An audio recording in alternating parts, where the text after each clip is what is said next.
guys, well in today's video I want to talk to you about one of the best things that we do as a company and also one of the most fun things that we do, which is help to craft a company's marketing message. Now most small businesses haven't spent the time to fully craft an effective and powerful, maybe even concise marketing message. And a lot of them, when they look to just start a website project, they just want to start building out the website, maybe start looking at colors and images and fonts and things like that, when they haven't taken the first step, which is really define who the website is trying to attract. So the first step in every website project that we have is to help a company to define a marketing message. And we go through a few set steps, actually 5, and I'm going to jump into them right now. So step number 1, we want to identify who your customer is. And we want to be as specific as possible. In some cases, we want to identify whether they're male or female. Maybe their demographic. Maybe where they're located in the country. Maybe their income level. For some businesses, maybe it's their role or responsibility at a company. So as specific as we want to get, and it's different with every business, but we want to identify what are the things that we can identify with that customer so that we know exactly who we're reaching out to. And the second thing within the customer, within step 1, is to look at what do they want? Where are they looking to go in life? And usually the first way we think about it is what are their goals? What are the things that they're moving towards, either personally or professionally? And if we're looking to, for most of our B2B clients, usually it's another business owner type client, but we're looking at professional goals. How can this business help? How can my business help this person achieve their business goals? And for a lot of our customers who are B2C companies, they are trying to attract consumers, right? So a lot of times in that case, they're looking at how can we help the person achieve their personal goals as opposed to business goals. So that's step 1. Be as specific with who your customer is and where are they looking to go in life. What are their goals? What are their aspirations? The more we can identify that person, the better we're going to be able to speak to them. Step number 2 is the problem. This is the problem, the pain point, the challenge. This is what your customers are coming to you for. They need help resolving something. In some cases, we just want to identify simply what is it. They need help having their lawn mowed. They need help with health care. They need help, they're getting sued, right? What are those big problems that they have? But then secondly, and kind of more importantly, as we're crafting a website to really detail out, is number 1, what are their top questions? So what are their top maybe 3 to 5 questions that they have, and answer them, and then should we have that information on a website? So for a lot of businesses, one of the top questions that people have is what does it cost? And in some businesses, they want to answer that question, and in some instances, they don't. But other businesses, it might be, why should I trust you? Or it could be, where are you located? Or what would the process be like after we get started? But we want to identify what are the top 3 to 5 questions. The second thing that we do within the problem or the pain point is we want to identify what are their frustrations that they might be having as they're searching for what, to resolve their problem or pain point. There might be some opportunity there from a marketing message standpoint to speak to those frustrations or challenges. In a lot of instances, in a lot of industries, there's not an easy process to shop for what they're looking for or to find a resolution to their problem or pain point. So we want to identify what are the top frustrations that they might have as a business or as a person. Okay, step 3. This is where you come in as a business, and this is very powerful from a website and a marketing perspective. So the first thing we want to do is talk about your unique value. So what is the unique value that your company brings? For some businesses, I have a few notes here. You could be going after the lowest price. Some businesses, that's their big commitment to their customers. But for a lot of small businesses, they're not trying to be the low price leader. Maybe they're trying to have the highest quality. That could be your opportunity. Maybe the quickest turnaround. Maybe you have some proprietary information. Maybe you have the best customer experience or the best customer service. And if there are those things, right, each of those things, we want to make sure that those things are spelled out into a concrete example of that, and then put that on the website. And maybe it's none of those, and then there's some other things, but what is your unique value that you're bringing as a solution to that problem, right? The second thing we want to talk to is why should customers trust you and your business? If somebody lands on your website, what are they seeing? Why they're probably seeing, oh, okay, I can have this problem solved, but why should I trust this company? And for a lot of companies, we just want to identify those things. So it could be some testimonials, right? Those can be very, very powerful. For a lot of our B2B clients, they end up putting client logos on the website. Or maybe they put examples of previous work that they've done. Another thing a lot of businesses do with it is they put awards. And I would be careful with awards. You don't want to sound like you're speaking too highly of yourself, because you don't want to turn somebody off. But if they're relevant and they help to answer your client's need or problem, you definitely want to mention those. For a lot of businesses, right, one of the most obvious things is they just want to say, here's how many years we've been in business, here's the experience that we have. That can be valuable. And then for a lot of our manufacturing clients and some in the legal world, there could be some accreditations or certifications that they have. But again, we want to put that.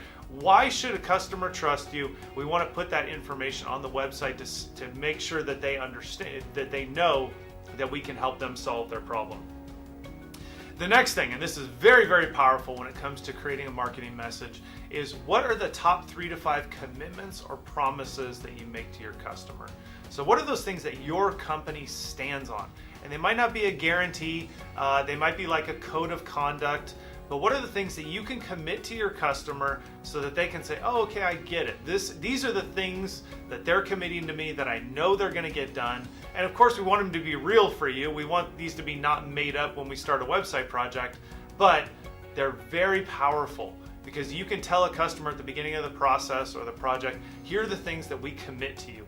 And if you have those, we want to make sure that those are part of your website as a part of your marketing message. All right, step 4. This is the call to action step. This is where we want to prompt somebody to take action to move forward with your company. And we have 2 calls to action. The number 1 call to action is, we just call it the primary call to action. If at the end of the day, somebody's ready to get started, what do you want them to do? For some business, it's a buy now button. Very simple. But for a lot of our clients, where they're B2B companies or even B2C, a lot of times it's just get started, it's schedule a consultation, it's contact us, and it can be very, it could be a dedicated call to action and you schedule a time right then, or it could be a lot less threatening or pushy or salesy, I guess is the right word, and you just want a contact us button. You want it to be very subtle. You don't want this to be an overly salesy website, but we want to have that information. What do you want someone to do when they land on the website? There have been so many website projects that we've started where the contact us button or you don't even know what to do because none of that information is listed on the website. You need to have a call to action for what you're prompting somebody to do. And the second thing, and maybe the even more important or powerful thing, is to have a secondary call to action. These can be huge. If somebody's not ready to purchase right now, what else can you invite them to do? Or they're not ready to schedule a consultation right now. What else can you invite them to do? This can be incredibly powerful because the vast majority of people who visit websites, if you look at your website traffic, you don't have anywhere close to that number of conversions, right? The vast majority of people who visit websites go to the website and leave. So a secondary call to action can help be a bridge to have someone engage with your company. And this could be invite them to sign up for your email newsletter list. That would be the most basic. But what are some more powerful things that you can do? You could invite them to watch a video. You could invite them to sign up for a webinar. It could be download an ebook if you have some information that you can give them. I would say, what is the most valuable and important information that you can give them in order to get their email address or to get some sort of information? Maybe you don't even want to ask for an email address. All you want is for them to take the next step and to take some action on your website. But again, the secondary call to actions are incredibly powerful to get someone to take action with your website, which is going to build more trust. And then the goal is, over time, they take the primary call to action, which is to contact you or purchase your product or services. All right, you made it to step 5. So step 5 is the outcome. When we're defining a marketing message, we want to envision the future, right? If somebody's going to work with your company, with yourself or your company, what does it look like? What's the happy ending at the end of the day? Are you going to help them make more money? Are you going to give them peace of mind? Are you going to help them save time, save money. There's a lot of different things that it could be, but we want to be as specific as we can because that's what we're going to tell somebody when we're doing our marketing message. We don't want to say, hey, we're just going to build a website for you, or hey, we're just going to do this. We want to say, here's what the outcome of that's going to be. Because at the end of the day, people typically aren't looking for your product or service. They're looking for what that product or service will give them. So from a success bucket, kind of a success standpoint, we want to speak to what are those things. And usually there's two ways that we think about it. The first way is a feeling. For a lot of people, you're trying to give a person a feeling. And it could be, again, peace of mind. It could be strength and empowerment. A lot of times there's a feeling or there's an achievement.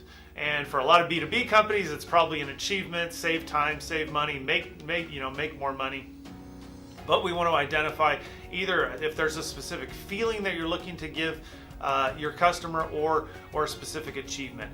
And then the second part of the outcome that we want to address briefly is what if they don't take action? So what if they don't take action, or maybe they pick one of your competitors, right? They sign up for one of them.